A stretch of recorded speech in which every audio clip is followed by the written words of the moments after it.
여전히 하나님의 은혜가 넘치는 아침입니다. 오늘 안교교과 둘째 날 함께 나눌 말씀은 기도의 자세입니다. 사실 이 말씀을 제가 준비하면서 정말 그러면 이 한 자세로만 기도를 해야 된다는 말씀인가? 라는 의문이 중간에 살짝 들었습니다만 나중에 끝까지 공부를 해봤더니 이 저자께서 하시고자 하시는 말씀은 그 말씀이 아니구나 라는 생각을 하게 되었고요. 이 저자께서 하나님의 말씀이 우리들에게 제시하시는 이 기도의 자세에 대한 진정한 교훈이 무엇인지 오늘 말씀을 끝까지 함께하는 것을 통해서 함께 발견하고 그것이 우리의 삶에 되는 시간이 되기를 바랍니다. 성경에 있는 인물들은 어떤 자세로 기도했을까? 이것이 이제 저희가 오늘 주님의 말씀을 공부하는 기본적인 질문입니다. 우선 말씀에 들어가기 전에 역도 선수의 경험을 잠깐 좀 나누고 싶습니다. 아주 유명한 역도 선수가 있었는데요. 굉장히 좋은 기록을 내고 아주 유망한 선수였습니다. 그런데 안타까운 일이 발생했습니다. 이 역도라고 하는 건 굉장히 무거운 이 역기를 들어야 되기 때문에 잘못하면 몸에 큰 무리가 갈 수 있는 그런 스포츠죠. 그래서 매우 중요한 것이 자세라고 합니다. 그런데 어느 날 이분이 이제 역기를 드는 연습을 하다가 이렇게 바벨을 딱 들어 올리는 순간 삐끗한 것이죠. 사실 저희는 가끔 이렇게 살다가 어디 하나 삐끗해서 아이고 얘가 아프다 이런 생각을 할 때가 있지만 역도 선수가 역기를 들다가 삐끗하면 이것은 생명과도 연결이 될 수 있는 굉장히 조심해야 되는 그런 일인 것이죠. 근데 안타깝게도 들어올리는 순간 삐끗한 것이죠. 결국 이 선수는 그때 척추에 엄청난 압력이 가해지면서 선수 생활을 접어야 했습니다. 너무나 안타까운 일이죠. 그래서 사실 우리가 무엇을 하든지 자세가 참 중요한 것 같습니다. 요즘에 이제 제가 조금 집에서 삽을 들고 땅을 파고 하는 일을 할 일이 좀 있었는데요. 이 삽질 하나도 이 자세가 얼마나 중요한지 모르겠습니다. 삽질에 있어서의 자세도 중요하고 또 역도에 있어서 자세도 중요하지만 정말 자세가 중요한 것은 기도 생활이라고 주님의 말씀이 저희들에게 제시해 주는 것 같습니다. 일단 성경에 나오는 그 믿음의 선조들의 이야기들을 쭉 읽어보면은요. 이분들께서는 기도할 때 다 공통적으로 이렇게 하셨다라고 성경에 기록이 되어 있네요.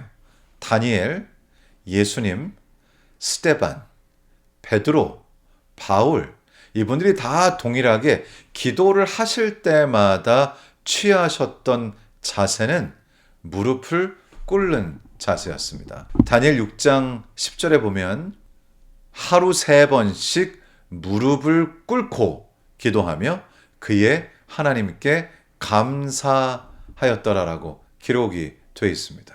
누가복음 22장 41절 예수님에 대한 말씀이시죠. 그들을 떠나 돌 던질 만큼 가서 무릎을 꿇고 기도하여 사람들을 떠나셔서 홀로 한적한 곳에 가셔서 무릎을 꿇고 기도하셨다. 이렇게 성경은 또 기록을 하고 있습니다. 예수님뿐 아니라 스데반 역시 사도행전 7장 60절에 보시면 무릎을 꿇고 크게 불러 이르되 동일한 공통점이 다 있죠. 역시 베드로, 바울 다 동일하게 무릎을 꿇고 기도했습니다.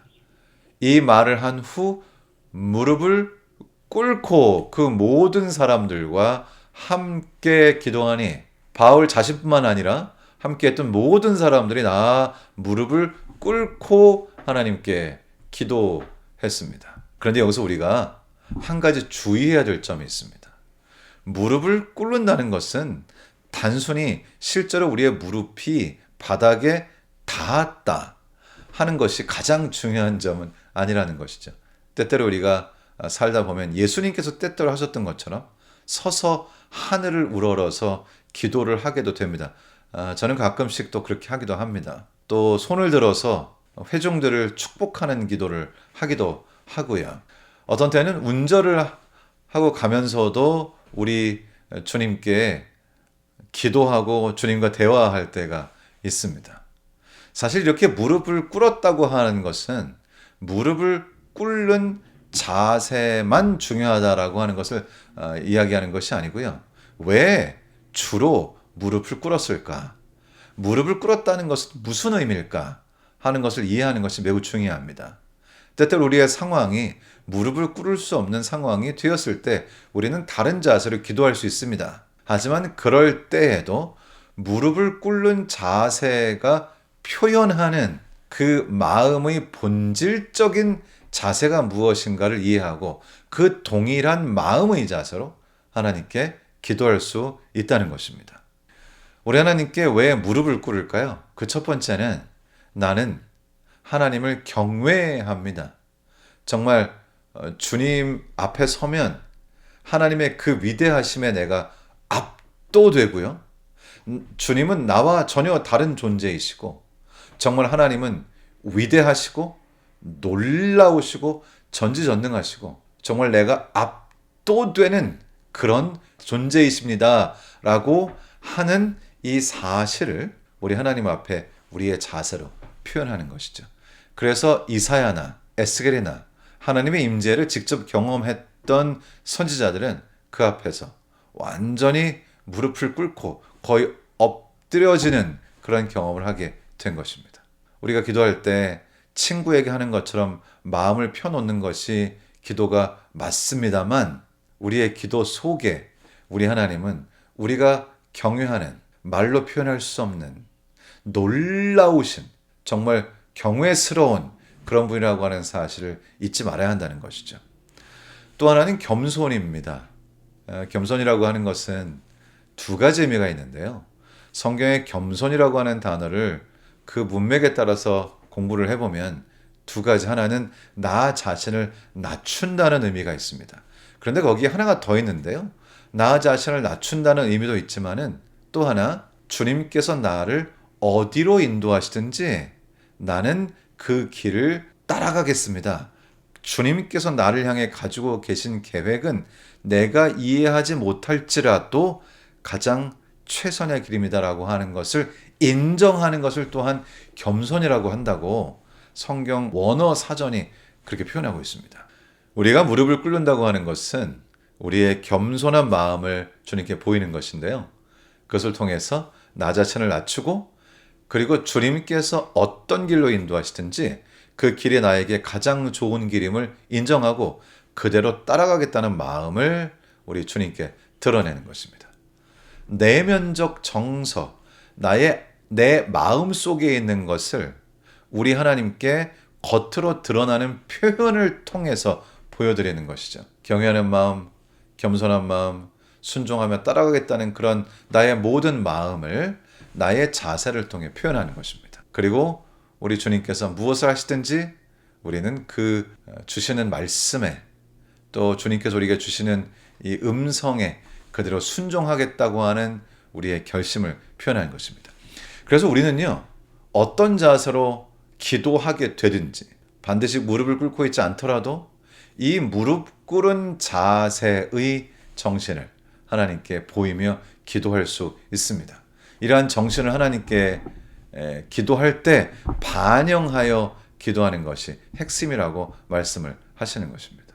허드슨 테일러라고 하는 분은 매우 유명하신 중국에 처음으로 가셔서 중국 사람들에게 복음을 전파하신 선교사분입니다. 그분께서 하신 말씀이 있죠. 사람이 아닌 하나님께만 구한다. 다 공통점이 있어요. 선교사들, 정말 주님의 놀라우신 역사를 이루는 선교사들의 공통된 특징은 사람이 아닌 하나님께 구한다고 하는 것이네요. 중국 선교사로서 이제 가기 위해서 준비를 하던 청년 시절에 자신의 숙부 밑에서 일하면서 돈을 받지 못하는 상황이 자꾸 반복됐습니다. 사실 저희 아버지께서도 일을 하시고 나서 급여를 받지 못하는, 급료를 받지 못하는 그런 일들이 있었는데요. 그럴 때 제가 어린 마음에 이렇게 지켜보고 있으면 얼마나 안타까운지 몰라요. 주는 사람은 별거 아니겠지만 받는 사람은 생계와 직결되는 것이기 때문에 지금도 생각하면 얼마나 그것이 안타까운 상황이었는지 모릅니다. 그런데 허드슨 테일러는 숙부에게 그 돈을 요구하는 대신에 하나님께 필요한 것을 공급해달라고 기도했습니다. 그런데 이제 어느 날 주머니에 보니까 동전이 하나가 남아있는 거예요. 그런데 참, 글쎄요. 저는 이렇게 할 수 있을까 모르겠어요. 급료를 받지 못하고 돈이 전혀 없는데 자기 주머니에 있는 동전 하나를 자신이 쓰지 않고 그것마저 노숙자에게 이렇게 건네주고 자기는 돈이 전혀 없는 상태로 돌아온 것이죠. 이제 집에 돌아와서 우편함을 열었는데 우편함 안에 무슨 장갑 같은 게 하나 있는 거예요.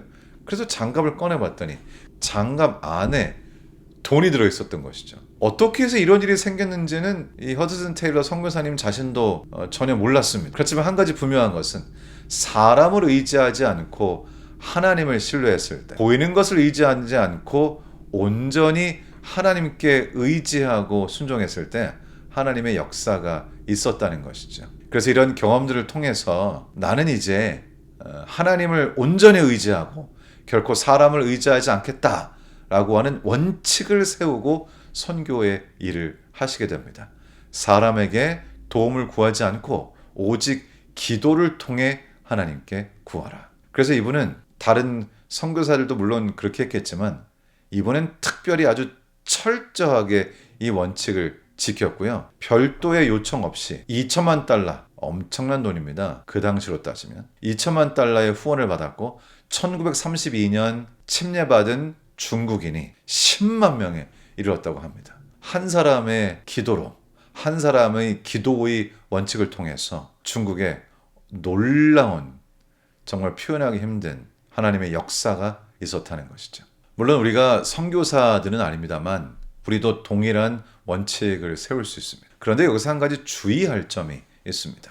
내가 하나님 나라에 속하고 하나님 나라의 규칙과 그리고 그곳에서 적용되는 법칙에 나의 모든 삶을 바치게 될 때에 우리는 놀라운 역사를 경험하게 됩니다. 그런데 우리가 한 가지 분명히 해야 될 것은 내가 하나님 나라의 법칙의 통제를 받고 그래서 그 법칙이 적용되어 놀라운 역사를 경험하기 위해서는 하나님 나라에 속한 하나님 나라의 백성으로 살아야 합니다. 세상 나라에는 세상 나라의 법칙이 있습니다. 이것은 마치 수영하고 비슷한데요. 내가 수영장 물에 들어가서 몸을 물 위에 던지면 그리고 힘을 빼면 몸이 뜹니다.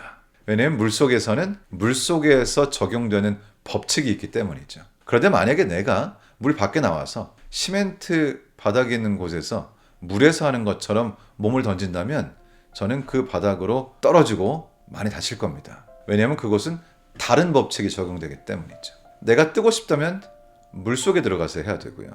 물 밖에서는 되지 않은 것이죠. 내가 정말 사람에게 도움을 구하지 않고 오직 기도를 통해서 하나님의 놀라운 역사를 경험하기를 원한다면 그 법칙이 적용되는 하나님 나라에 속한 하나님의 백성으로 살아야 한다는 것입니다. 나는 이 세상 나라에 속하여 살면서 하나님 나라의 법칙이 나의 삶에 적용되기를 바라게 될 때 우리는 큰 낭패를 볼 수 있다는 것입니다. 내가 정말 오직 하나님께만 기도하고 하나님께 구하고 하나님의 놀라운 역사를 경험하는 진정한 기도의 사람이 되기를 원한다면 나는 하나님 나라에 속한 하나님의 백성으로 살아야 된다고 하는 것이죠. 그러면 하나님 나라의 법칙이 우리의 삶을 지배할 것입니다. 오늘 하루 동안 사실 때 한번 나의 삶에 어떤 문제가 닥치든지 가장 먼저 내 몸이 하나님께 기도하는 이 습관, 패턴이 내 몸에, 내 머리와 생각뿐 아니라 내 몸에 배어지도록 한번 훈련을 해보는 하루를 갖는 것도 좋을 것 같습니다. 오늘 하루 동안 훈련을 통해 정말 어떤 일이 발생하든지 먼저 기도로 주님께 나아가는 귀한 경험을 하는 그런 하루가 되기를 우리 주님 예수님의 이름으로 축원합니다.